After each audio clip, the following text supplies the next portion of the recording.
అమృత ఈ కేసులో ప్రణయ్కి న్యాయం జరిగిందనుకుంటుందా, లేకపోతే తన కుటుంబం అంతా సర్వనాశనం అయిపోయిందని బాధపడుతుందా?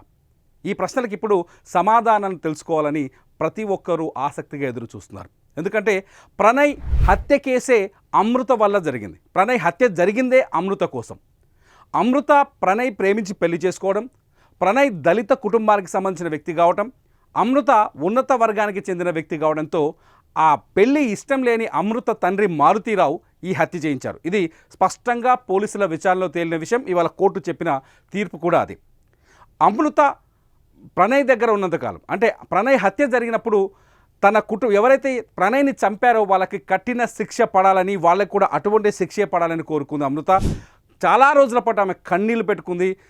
అమృత ఆ టైంలో, ప్రణయ్ హత్య జరిగిన టైంలో తను అప్పుడు ప్రెగ్నెంట్, ఇప్పుడు అమృతకి కొడుకు కూడా ఉన్నారు.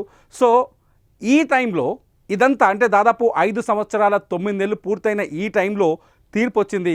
ఈ తీర్పు పైన ఇప్పుడు అమృత ఎలా స్పందిస్తుంది అనేది ఆసక్తికరంగా మారుతుంది. ఎందుకంటే ప్రణయ్ హత్య జరిగిన తర్వాత కొంతకాలం ప్రణయ్ ఇంట్లోనే ఉంది. అమృత తన కొడుకు పుట్టే వరకు అక్కడే ఉంది.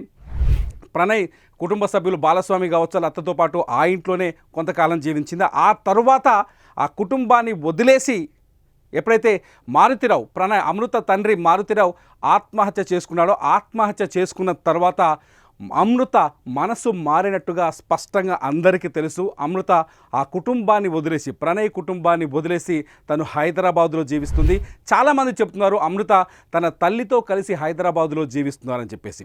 అమృత ప్రణయ్ హత్య తర్వాత కొంతకాలానికి తన మానసికంగా కూడా కొంత స్వాంతన పొందిన తర్వాత, తన ప్రశాంతత వచ్చిన తర్వాత తను కూడా సోషల్ మీడియాలోకి వచ్చింది, వీడియోలు చేయటం మొదలుపెట్టింది. అమృత సోషల్ మీడియాలో చాలా యాక్టివ్గా కనిపిస్తున్నారు. ఈ తరుణంలో తన తల్లితో, అంటే ప్రణయ్ కుటుంబాన్ని వదిలేసి తిరిగి తన తండ్రి కుటుంబం దగ్గరికి చేరిన అమృత ప్రస్తుతానికి ప్రశాంతమైన జీవితాన్ని గడుపుతున్నారు. ఈ సందర్భంలో ప్రణయ్ హత్య కేసులో వచ్చిన ఈ తీర్పుని అమృత ఎలా స్వీకరిస్తుందనేది అతిపెద్ద ఆసక్తికర ప్రశ్నగా మారుతుంది. ఎందుకంటే ఎవరైతే ప్రణయ్ హత్య కేసులో నిందితున్నారో, సుభాష్ శర్మ కిరాయి హంతకుడు, అతను బీహార్ నుంచి వచ్చిండు. అట్లాగే మిగతా 6 నిందితుల్లో 5 మంది కూడా ఈ సుభాష్ శర్మకి రెగ్యులర్గా సుపారీ ఇచ్చి ఈ హత్యలు చేయించే గ్యాంగ్స్గా పోలీసులు తేల్చారు.